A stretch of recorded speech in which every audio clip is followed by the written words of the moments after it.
¿Crees que los payasos son simplemente animadores de feria con sonrisas pintadas y disfraces coloridos?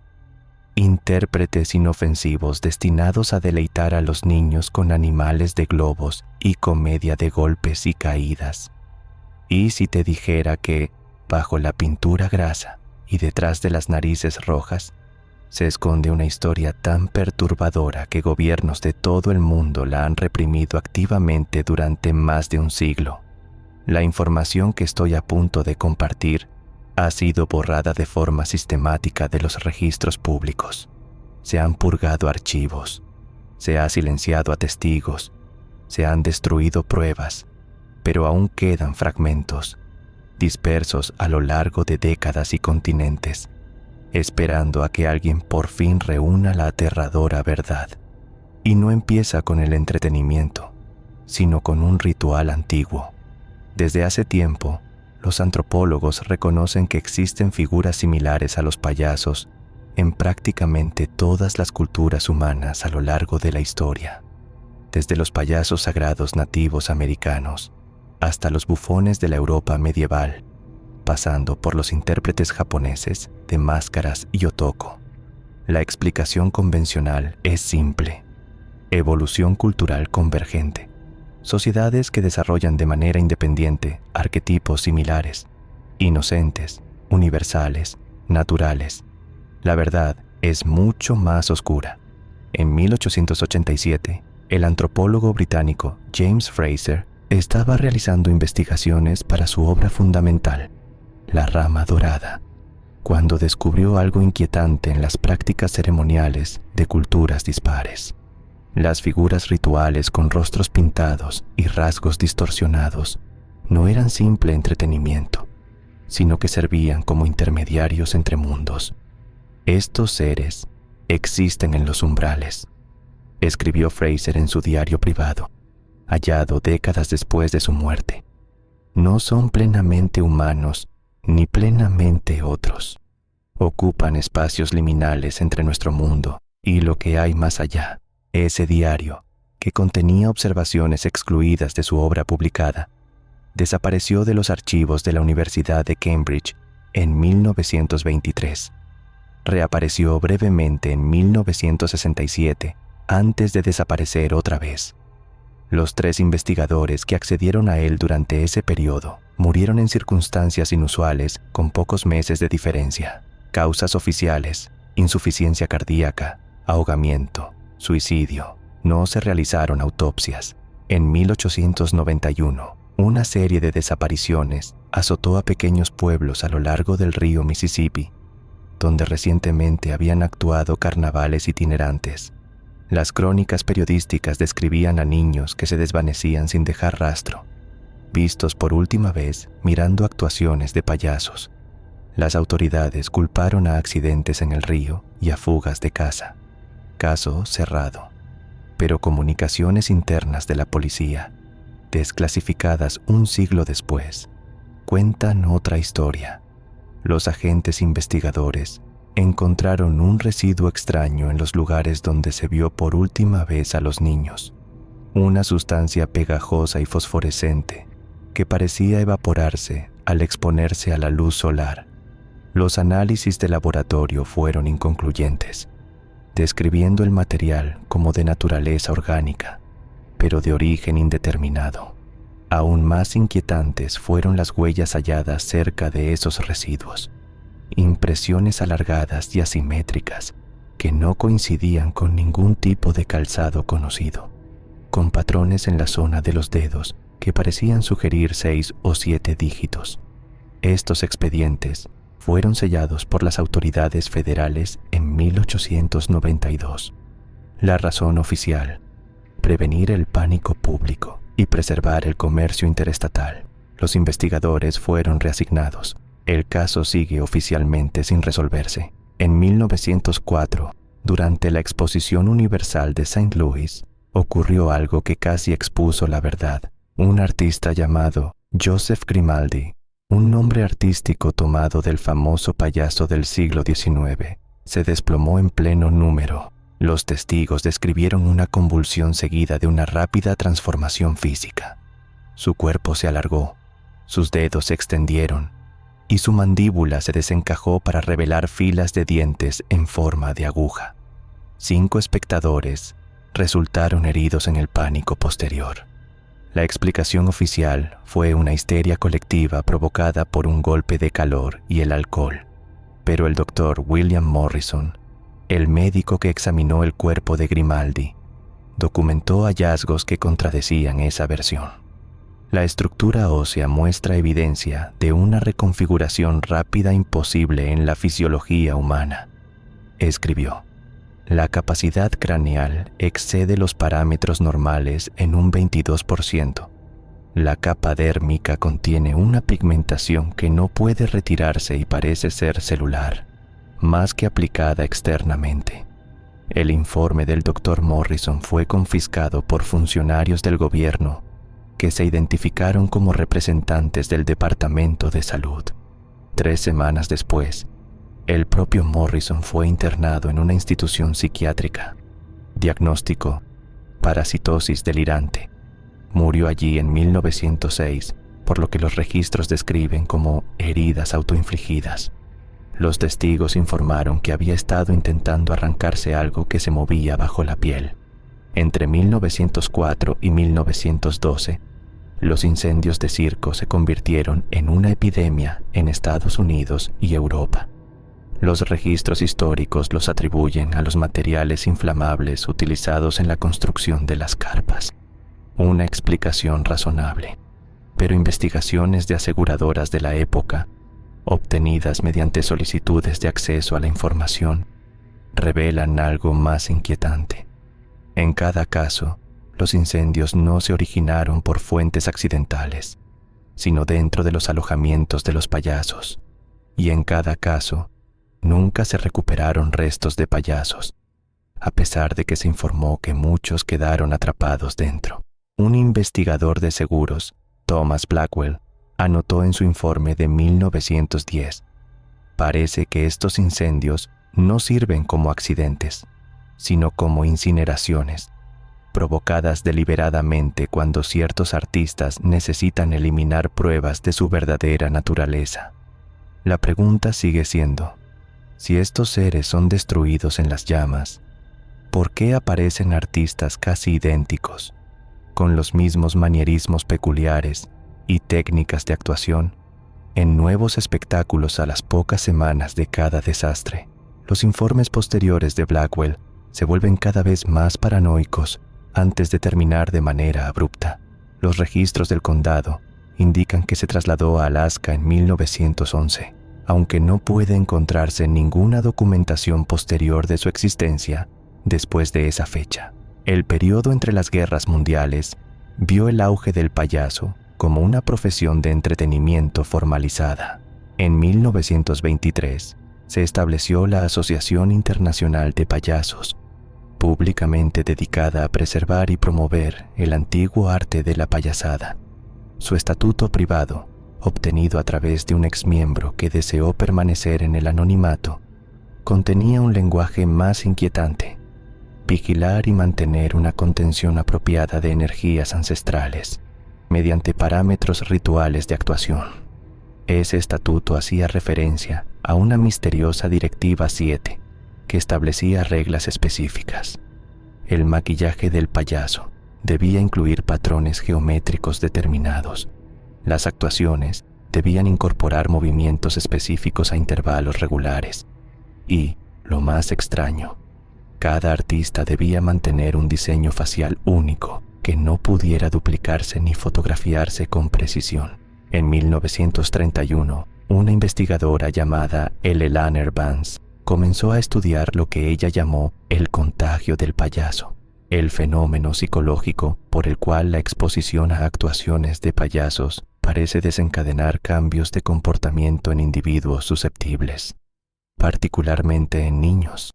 Su trabajo documentó casos de niños que, después de asistir a espectáculos de circo, mostraban conductas inusuales, hablaban con patrones rítmicos, dibujaban repetidamente los mismos símbolos distintivos y relataban sueños con gente sonriente que no era gente en absoluto. La investigación de Vance llamó la atención de las autoridades federales. Su casa fue allanada en noviembre de 1932 por hombres que afirmaban representar al Servicio de Salud Pública. Su investigación fue confiscada. La propia Vance desapareció, aunque se emitió un certificado de defunción que citaba la tuberculosis como causa. Nunca se entregó ningún cuerpo a su familia. El incidente más perturbador de ese periodo ocurrió en Hartford, Connecticut, en julio de 1944. Una función de circo terminó en tragedia cuando un incendio mató a más de 160 espectadores. La investigación oficial culpó a un cigarrillo desechado sin cuidado, pero testimonios sellados, desclasificados en 2004, describían algo distinto. Varios testigos informaron que, momentos antes de que comenzara el fuego, los payasos que actuaban en la pista central empezaron a moverse en perfecta sincronía, formando patrones geométricos precisos. Sus movimientos se volvieron cada vez más frenéticos hasta que formaron un círculo, con los brazos extendidos. Fue en ese momento exacto cuando las llamas estallaron simultáneamente en varios puntos alrededor del perímetro de la carpa. Aún más inquietante fue el testimonio de Emma Layton, una niña de 9 años que sobrevivió escondiéndose bajo un asiento. Su declaración dice: "Los payasos no se escaparon cuando empezó el fuego. Se quedaron mirando y sus caras cambiaron. Sus sonrisas se hicieron más grandes de lo que las de cualquier persona podrían, y sus ojos se volvieron completamente negros. Solo se movieron cuando el techo empezó a venirse abajo, pero no salieron corriendo por las salidas. Caminaron directo hacia las llamas y no gritaron ni se quemaron, simplemente desaparecieron". El testimonio de Emma Layton fue eliminado del registro oficial.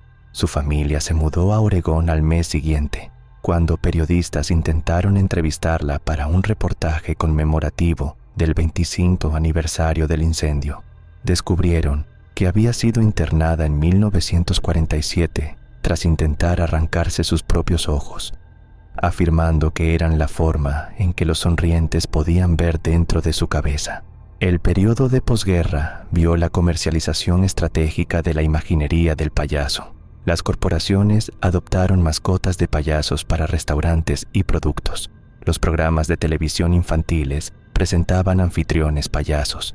Esta exposición masiva servía a un propósito específico: la normalización. Al hacer que la imagen del payaso fuera ubicua, cualquier incomodidad inherente se desensibilizaba sistemáticamente en la población.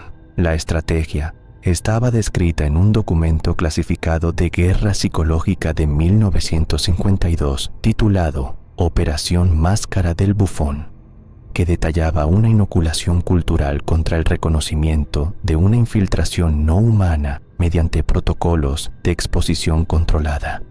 Pero la estrategia de contención no tuvo un éxito total. A lo largo de la década de 1960, surgieron informes de payasos rebeldes, entidades que no seguían los protocolos establecidos de los artistas comerciales. Estos incidentes solían implicar avistamientos de figuras similares a payasos en lugares inesperados, inmóviles en los límites de los bosques, observando parques infantiles desde desagües pluviales, o apareciendo en el fondo de fotografías familiares sin explicación para su presencia. El caso más infame ocurrió en Pasadena, California, en 1962, cuando múltiples testigos informaron haber visto a una figura de payaso alta y demacrada caminando entre casas en un vecindario suburbano por la noche. Los informes policiales describían a la entidad como de más de 7 pies de altura, con extremidades imposiblemente largas y un rostro que parecía cambiar cuando se lo miraba directamente. Se decía que la figura iba acompañada de un olor distintivo, descrito de diversas maneras como algodón de azúcar mezclado con podredumbre y carne dulce dejada al sol. Tras 3 noches de avistamientos, 5 niños desaparecieron del vecindario. Una búsqueda intensiva no encontró nada, excepto símbolos circulares burdos dibujados con una sustancia fosforescente en las ventanas de los dormitorios de cada niño desaparecido. La investigación oficial concluyó que los niños habían sido secuestrados por un depredador humano usando un disfraz de payaso, aunque nunca se identificó a ningún sospechoso y jamás se recuperaron los cuerpos. Los expedientes del caso Pasadena fueron sellados por orden ejecutiva en 1963, alegando implicaciones para la seguridad nacional. Los agentes del FBI que lideraron la investigación fueron reasignados a distintos departamentos en todo el país, dispersando de hecho a todo el personal con conocimiento directo de las pruebas. En 1970, la antropóloga cultural Margaret Williams comenzó a notar un patrón en casos de personas desaparecidas por toda Norteamérica. Su investigación identificó un ciclo de 38 años de desapariciones que se agrupaban en torno a lugares donde Carnival Entertainments había actuado recientemente. Williams recopiló sus hallazgos en un monográfico titulado El ciclo de la cosecha, patrones de desaparición en relación con la actuación ritual. Envió este trabajo al Journal of Anthropological Research en octubre de 1971. 3 días después del envío, la casa de Williams fue destruida en un incendio que las autoridades locales atribuyeron a un fallo eléctrico. Se informó que Williams murió, aunque sus restos nunca fueron identificados de manera positiva. Los editores de la revista negaron haber recibido su manuscrito. Las notas de investigación de Williams, archivos informáticos y correspondencia desaparecieron. El único fragmento superviviente de su trabajo fue una sola página enviada por correo a un colega días antes de su muerte. Contenía un mapa dibujado a mano de Estados Unidos, con decenas de ubicaciones marcadas en rojo, junto a una nota críptica: requieren tejido humano para la estabilización molecular. Los rostros pintados no son disfraces, sino estabilizadores metamórficos. Sin ellos, emergen sus formas verdaderas. La década de 1980 vio el inicio de la culrofobia generalizada, el miedo clínico a los payasos en la población. La literatura psicológica lo atribuye a factores culturales, en particular la popularidad de la ficción de terror con payasos como antagonistas. Pero documentos desclasificados de la CIA de 1983 sugieren algo más deliberado. El proyecto Jester ha implementado con éxito la fase 1 de programación cultural de aversión. La identificación de sujetos se está volviendo cada vez más difícil a medida que los comportamientos instintivos de evitación se normalizan en las poblaciones objetivo. Este periodo también vio la aparición del fenómeno del payaso fantasma. Oleadas de avistamientos de figuras de payasos amenazantes que intentaban atraer a niños hacia vehículos o áreas boscosas. Las fuerzas del orden solían descartarlos como leyendas urbanas o histeria colectiva, pero memorandos internos del FBI de 1985 mencionan un grupo de trabajo clasificado con el nombre en clave Operación Big Top, dedicado a rastrear lo que denominaban entidades de clase C a través de las fronteras estatales. El memorando afirma: estas entidades han mostrado una creciente dificultad para mantener una morfología humana estable.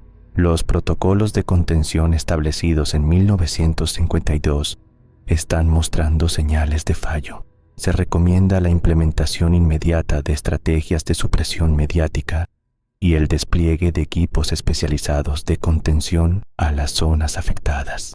En octubre de 1988, ocurrió algo sin precedentes en el condado de Westchester, Nueva York.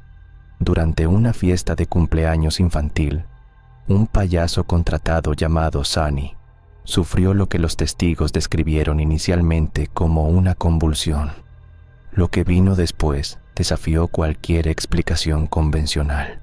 Según el testimonio sellado de 7 adultos presentes, el cuerpo del artista comenzó a retorcerse y alargarse.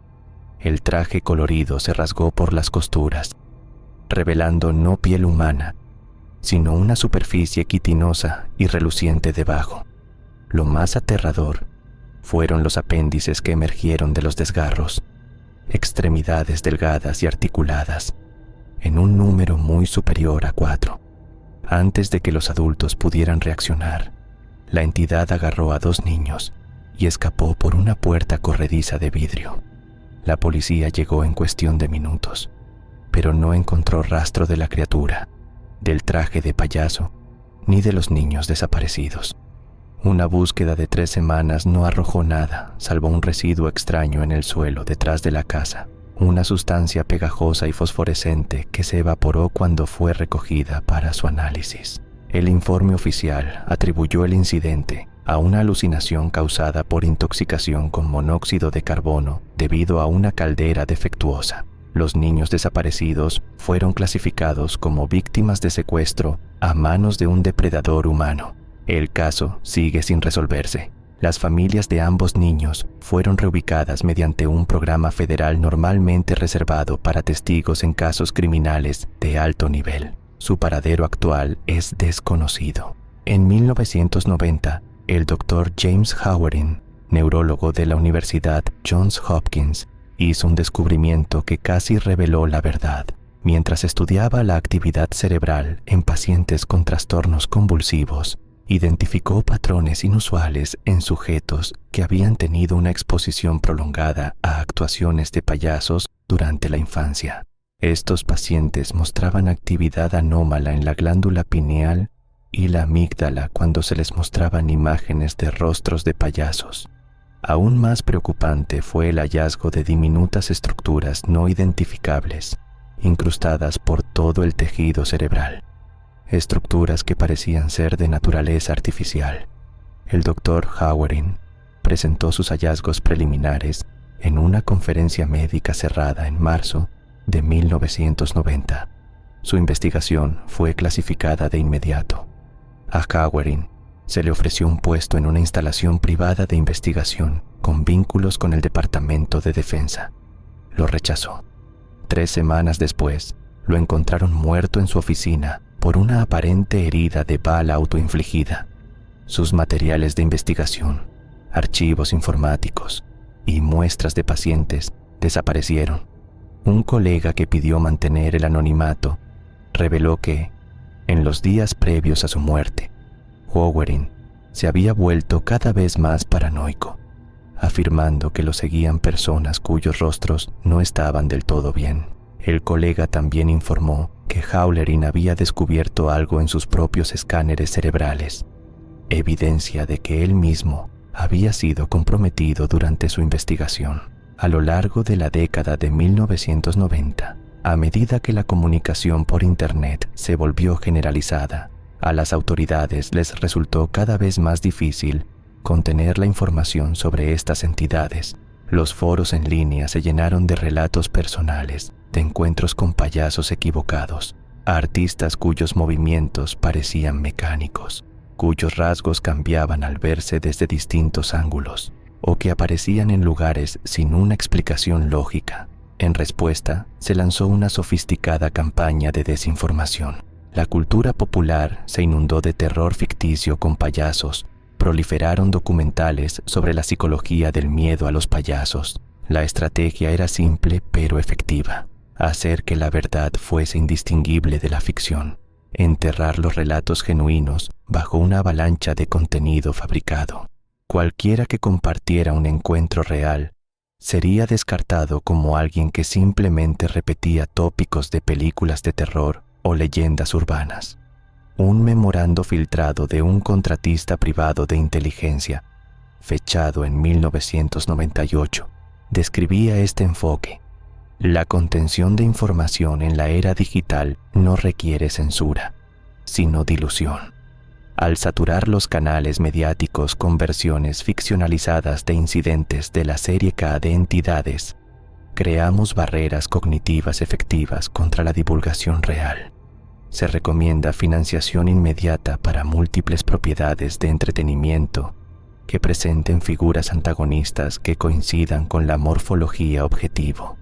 La brecha más significativa ocurrió en 2002, cuando el investigador Daniel Morrison obtuvo acceso a archivos del proyecto Blue Book, la investigación oficial de la Fuerza Aérea sobre fenómenos OVNI. Entre esos materiales, Morrison descubrió una subclasificación de encuentros etiquetada como entidades biológicas, origen extradimensional terrestre.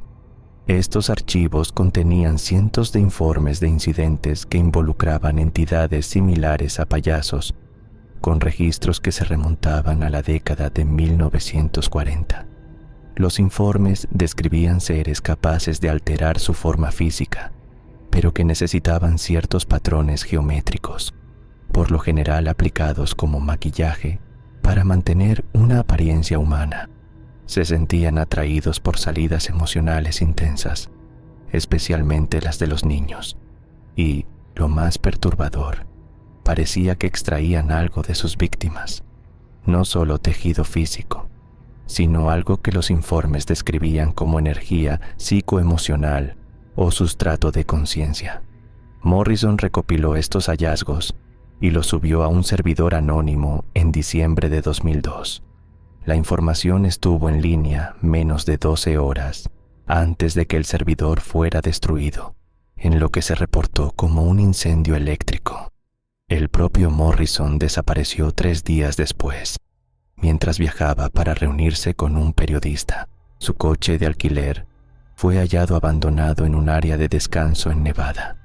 Dentro había una única fotografía Polaroid que mostraba lo que parecía ser una figura alta y demacrada, con el rostro blanco, de pie en el borde del estacionamiento.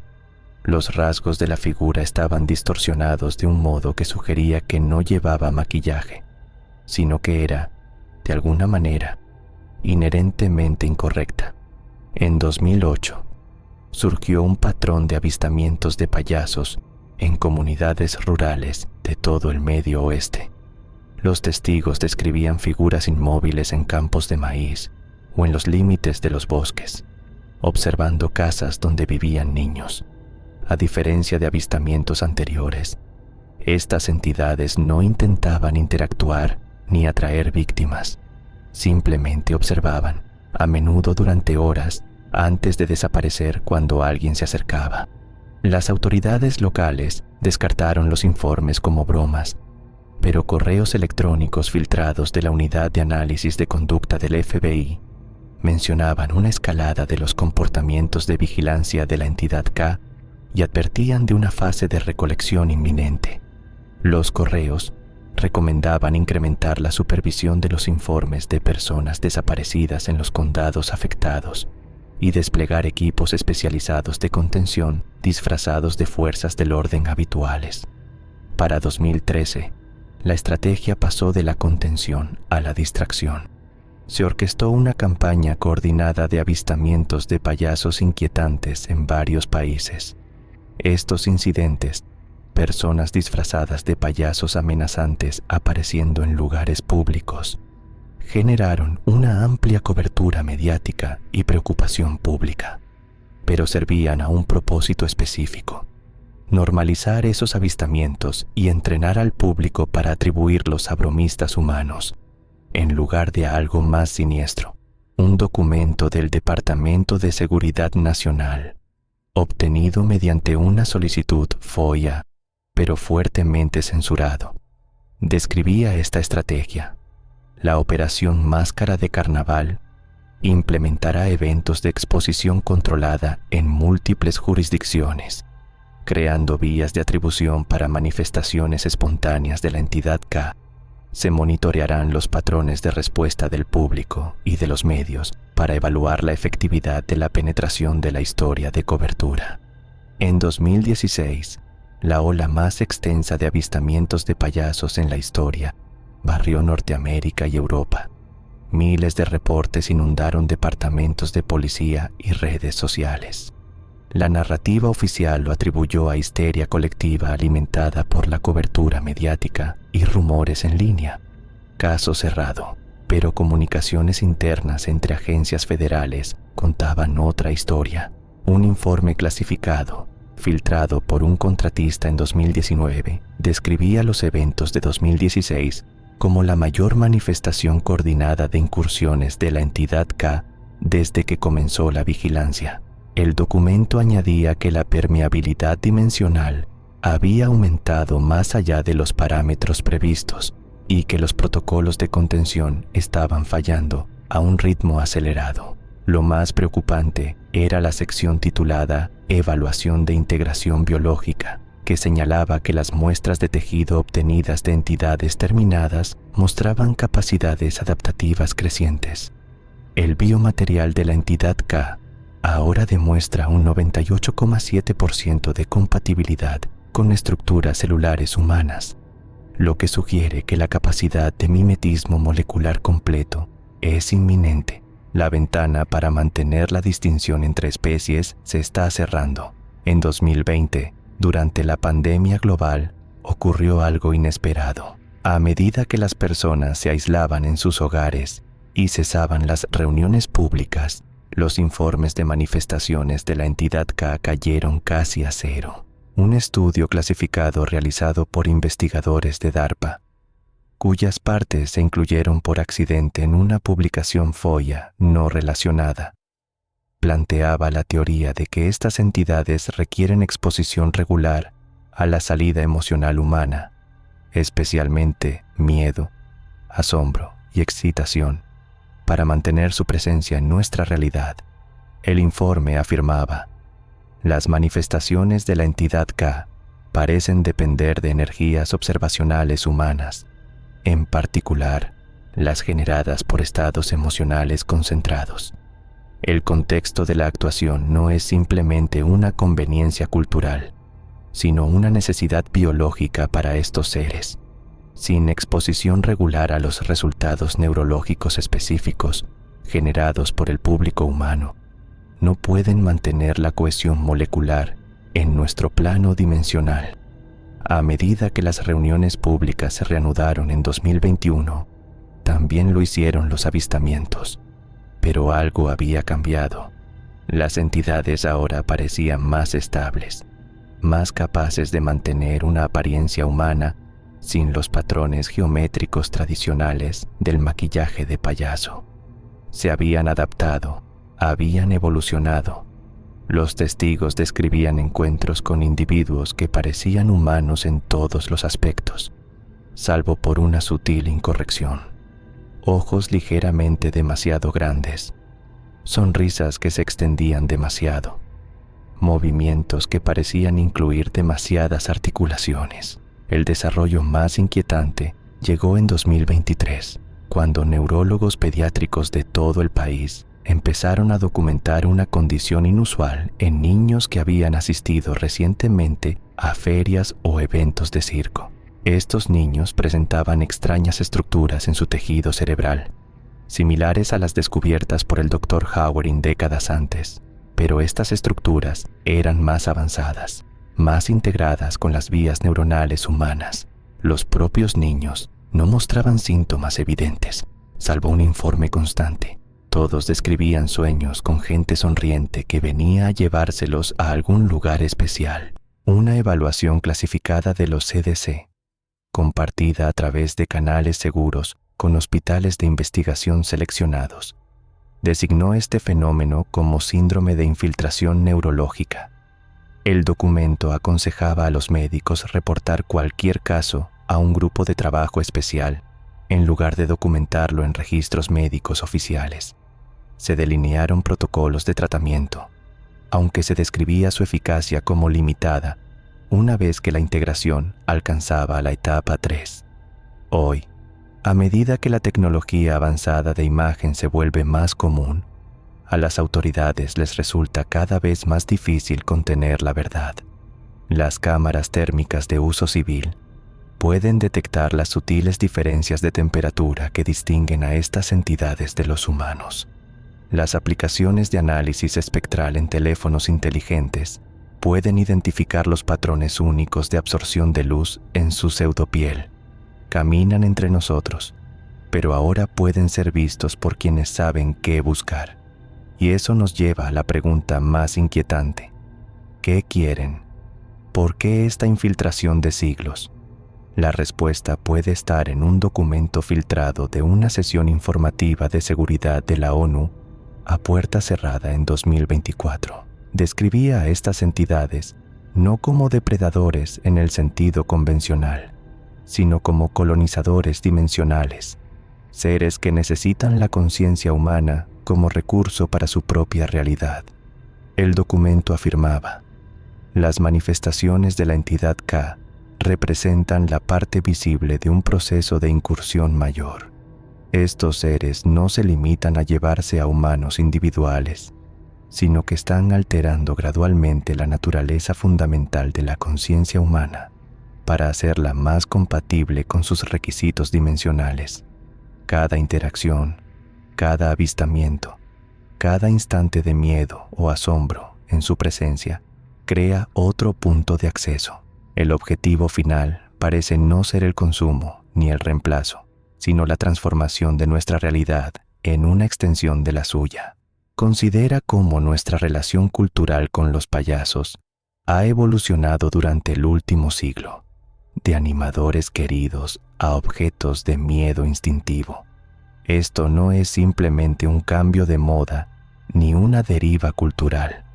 Es el reconocimiento, una conciencia cada vez más profunda en nuestro inconsciente colectivo de que algo va mal. Cuanto más se integran estas entidades en nuestra realidad, más percibimos instintivamente la incorrección detrás de sus sonrisas pintadas. Es probable que te hayas encontrado con una sin saberlo, quizá en una fiesta de cumpleaños infantil, una actuación callejera o un festival local. Puede que hayas sentido esa inquietud momentánea, no solo una incomodidad normal, sino una sensación más profunda de que algo fundamental era incorrecto en la figura frente a ti. Eso no era simplemente malestar psicológico, era reconocimiento, una advertencia. Tus estructuras cerebrales más primitivas, identificando algo que no pertenece a nuestra realidad. Piensa en ello. ¿Recuerdas a ese payaso cuyo movimiento parecía apenas un poco incorrecto? Cuyos ojos sostenían tu mirada demasiado tiempo, cuya sonrisa se estiraba apenas una fracción más de lo que la anatomía humana debería permitir? No lo estabas imaginando, estabas viendo a través del disfraz. Desde que comencé esta investigación hace 3 años, he experimentado una interferencia creciente, fallos de equipo, grabaciones desaparecidas, corrupción de datos. Hace 2 meses, volví a casa y encontré mis materiales de investigación recolocados, sutilmente pero de forma inconfundible. La semana pasada empecé a encontrar pequeñas figuras de origami por toda mi casa, construcciones de papel toscas, parecidas a rostros de payasos, en lugares donde estoy seguro de que yo no las puse. Ayer me desperté y encontré el espejo de mi baño cubierto de símbolos geométricos dibujados con lo que parecía pintura grasa roja. Cuando intenté fotografiarlos, la cámara de mi teléfono solo captó un espejo en blanco. Cuando toqué los símbolos, se sentían resbaladizos y fríos, pero no dejaron ningún residuo en mis dedos. Saben que estoy reuniendo esta información. Saben que la estás viendo. Al compartir este conocimiento, ambos nos hemos convertido en parte de su conciencia. No sé si eso nos convierte en objetivos o si cumple algún propósito mayor dentro de su diseño. Si has visto este video hasta el final, necesitas estar alerta. Presta atención a la sutil incorrección en las personas que te rodean.